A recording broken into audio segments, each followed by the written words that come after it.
पश्चिम Asia शांत नहीं होगा। खबर क्या है? पश्चिम एशिया के दौरे पर विदेश मंत्री मार्को रूबियो हैं। कुवैत यूएई के दौरे पर विदेश मंत्री रूबियो। पाकिस्तान में ईरान के राष्ट्रपति और विदेश मंत्री का दौरा है दूसरी ओर, और पाकिस्तान के साथ प्रस्तावित वार्ता में शामिल हुए हैं। अब सवाल क्या है? सवाल ये कि क्या इजरायल हिजबुल्लाह युद्ध विराम लंबे समय तक टिक पाएगा? रूबियो के कुवैत और यूएई दौरे का मुख्य एजेंडा आखिर क्या है? क्या ट्रंप नए कूटनीतिक समझौते की तैयारी कर रहे हैं? लेबनान से जुड़े तनाव का शांति प्रक्रिया पर असर पड़ेगा या नहीं पड़ेगा, ये भी देखने वाली बात है। संजय सोई सर, जिस तरीके से सहमति बनी है कई मुद्दों पर, क्या वाकई में डोनाल्ड ट्रंप चाहते हैं जंग थम जाए, या फिर एक बार फिर से समय लिया जा रहा है? कोई कूटनीतिक समझौते की तैयारी कर रहे हैं अमेरिकी राष्ट्रपति? नहीं, बिल्कुल इसमें कोई शक नहीं। देखिए, दो बातें हैं।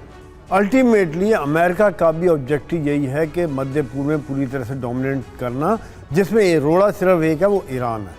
बाकी सभी देश आज अमेरिका के साथ लाइन में खड़े हुए हैं। अमेरिका की 19 से ज़्यादा बेसेस वहाँ पर है।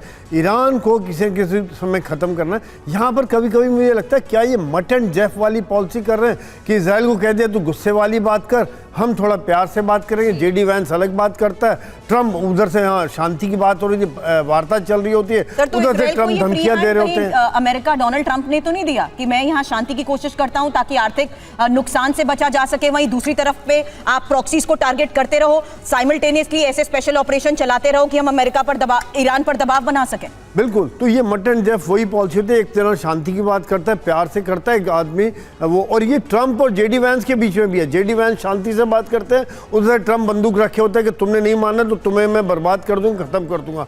ये अलग अलग तरीके से ईरान के अंदर कर रहे हैं। जैसे श्याम ने कहा था कि ये साम दाम दंड भेद ये लंबे समय में ख़त्म करेंगे। एक समय में देखिए कि रशिया के सपोर्टर्स ने यहाँ पे लीबिया, इजिप्ट, सीरिया, इराक, ये सभी देश थे, आज ख़त्म हो गए हैं। ख़त्म, इन आपस में ही लड़ रहे हैं। कौन किससे लड़ रहा है यही नहीं पता किसी को।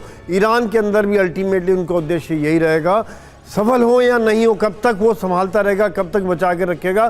कहीं ना कहीं उनको घर के भेदी मिलेंगे और तोड़ेंगे, और बिल्कुल जिसको कहते हैं ये आपस में लड़ते रहेंगे। कर्ड्स हो गया, इनके विरोधी हो गए, थोड़ा सा इनके पास रह जाएगा, और एक खतरे हमेशा के लिए ये इजराइल के लिए खतरा हो जाएगा, और मध्य पूर्व में पूरी तरह से इनका डोमिनेशन हो जाएगा। सुरभि जी, लेकिन एक और सवाल ये है संजय सोई सर, वापस यही कि जिस तरीके से पश्चिम एशिया के हालात हैं, उसमें क्या ईरान के ऑल्टरनेटिव्स को देखते हुए भी ये टाइम बाय करने की कोशिश हो रही है?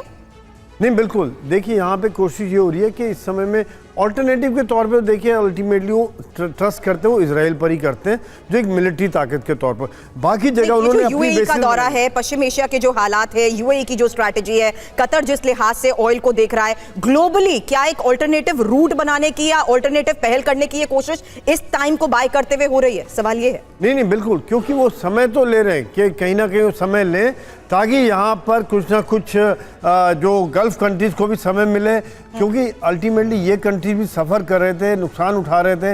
ये कि अगर हॉर्मुज़ बंद था, उनकी भी इकॉनमी तेल से चल रही है, शांति के द्वारा इनके अंदर भी रेस्टलेसनेस आ रही थी, इनकी आम जनता के अंदर रेस्टलेसनेस आ रही थी, उसको ठीक करने के लिए एक शांति का थोड़ा प्रस्ताव चल रहा है। साथ साथ में स्ट्रेट ऑफ हॉर्मुज़ खुले, लेकिन इनकी तैयारी मैं ये भी समझता हूँ कि जारी रहेगी।